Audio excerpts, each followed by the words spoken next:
আসসালামু আলাইকুম ওয়া রাহমাতুল্লাহি ওয়া বারাকাতুহু। আজকে আমরা শিখব সূরাতু বানি ইসরাঈল মাক্কিয়া আরবি রিডিং বানান করে। বিসমিল্লাহির রহমানির রহিম। সিন বা পেশ সব, সিনের পেশ বার সাথে হবে। বার উপরে কি আছে? জজম। জজমাল হরফ তার ডান হরফের সাথে কি করতে হয়? একবার মিলিয়ে পড়তে হয়। তাহলে সিনের পেশ বার সাথে, সিন বা পেশ সব। হা খারা জবর হা, এক আলিফ মাদ। সব হা। নুন লাম জবর নাল, নুনের জবরটা লামের সাথে হবে। নুন লাম জবর নাল। সুবহানাল, লাম জবর লা, জালিয়ের জি, জালে নিচে জের, জেরের বাম পাশে জুজুমালাইয়া মদের হরফ, মদের হরফের উপরে চিকন চিহ্ন, বামে হামজা, মধ্যে মুনফাসিল, তিন আলিফ মাদ হবে কিন্তু, ঠিক আছে। সুবহানাল্লাযী,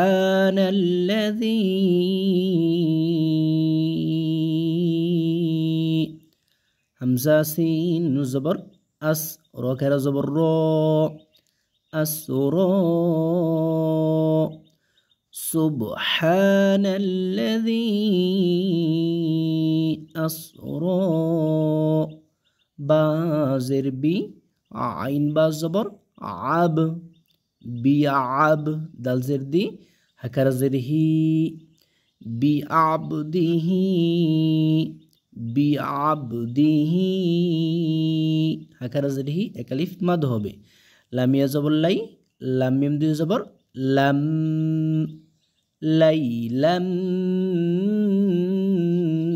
গুণা হবে। লাম মিম দুই জবর লাম, তানবিনের পরে মিম, নুন সাকিন এবং তানবিনের পরে যদি ঈদগামে বা গুন্নার হরফ, মানে চারটা হরফ থেকে কোনো হরফ আসে, ওই হরফকে তাসদিদ দিয়া গুন্নার সহিত মিলিয়ে পড়তে হয়। তাহলে যে তানবিন দুইটা জবর, এই দুইটা জবরকে বলা হয় তানবিন, তানবিনের পরে মিম, মিমের পর তাসদিদ। সুতরাং এখানে যে গুন্না হবে সে গুন্নার নাম কি? ঈদগামে বা গুন্না। লাইলাম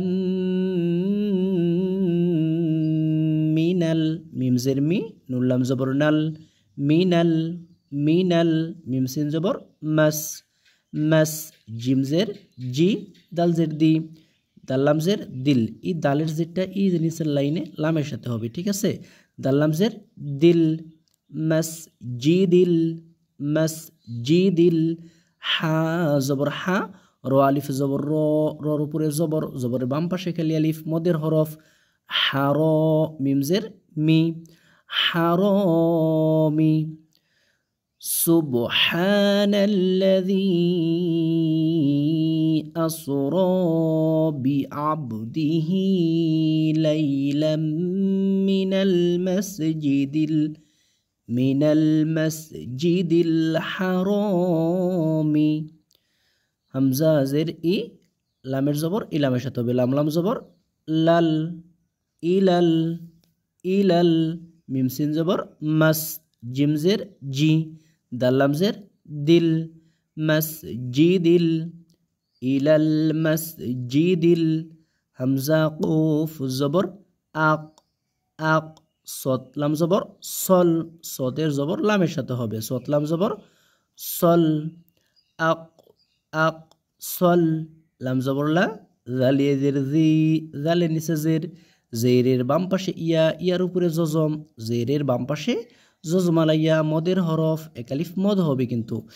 আকসাল্লাযী,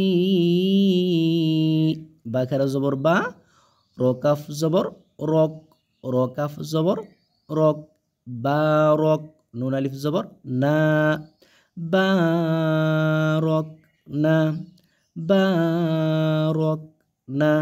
হাওয়া জবর হাউ, হার জবরটা ওয়ার সাথে হবে কিন্তু, ঠিক আছে।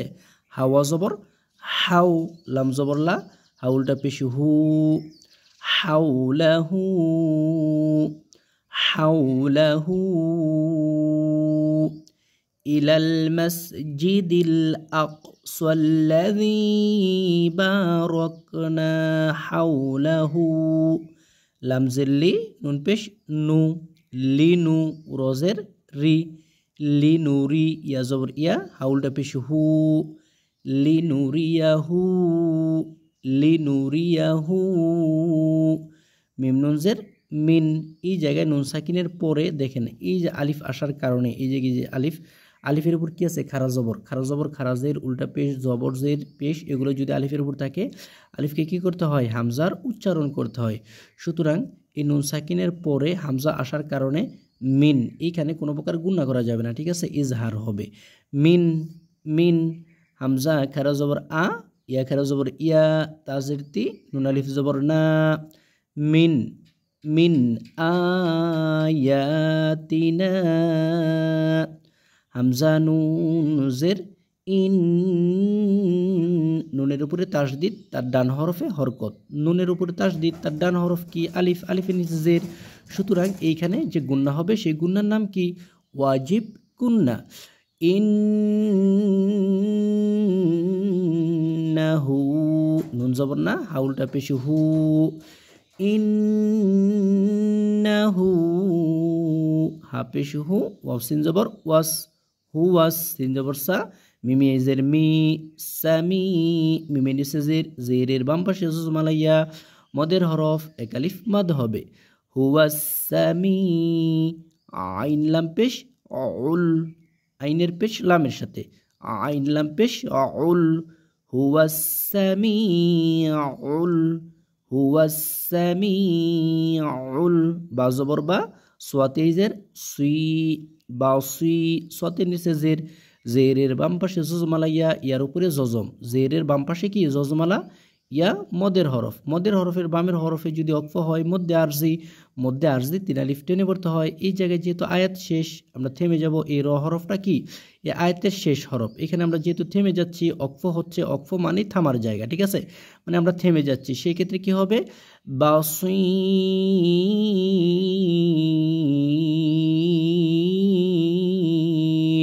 সতেজের সুই এই জায়গায় মধ্যে আরজি তিন আলিফ টেনে থামতে হবে এবং যখন আমরা থেমে যাব এই রর পেশটা সাকিন হয়ে যাবে, ঠিক আছে।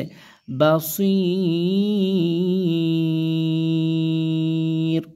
ওয়াও জবর ওয়া হামজা খারা জবর আ ওয়া আ তাই জবর তাই নুন আলিফ জবর না ওয়া আতাইনা মিম পেশ মু মিমের উপর পেশের বাম পাশে জজমাল ওয়াও মদের হরফ হইলে ডান দিকের হরকতকে এক আলিফ টেনে পড়তে হয় মু সিল্লাম জবর সাল মুসাল কাফ জের কি তাকার জবর তা বা জবর বা কিতাবা ওয়া আতাইনা মুসাল কিতাবা ওয়াও জবর ওয়া জিম জবর যা ওয়াজা আইন লাম জবর আল ওয়াজা আল নুন খারা জবর না হাফিশ হু ওয়াজআলনাহু ওয়াজআলনাহু হুদাল হাফিশ হু দাল্লাম দুই জবর দাল হুদাল লিবানি ইসরাঈলা আল্লা তাত্তাখিযু মিন দুনি ওয়াকিলা। জি এই অংশ থেকে পরবর্তী ভিডিওতে আবার আসবো ইনশাআল্লাহ তাআলা। আসসালামু আলাইকুম ওয়া রাহমাতুল্লাহি ওয়া বারাকাতুহু।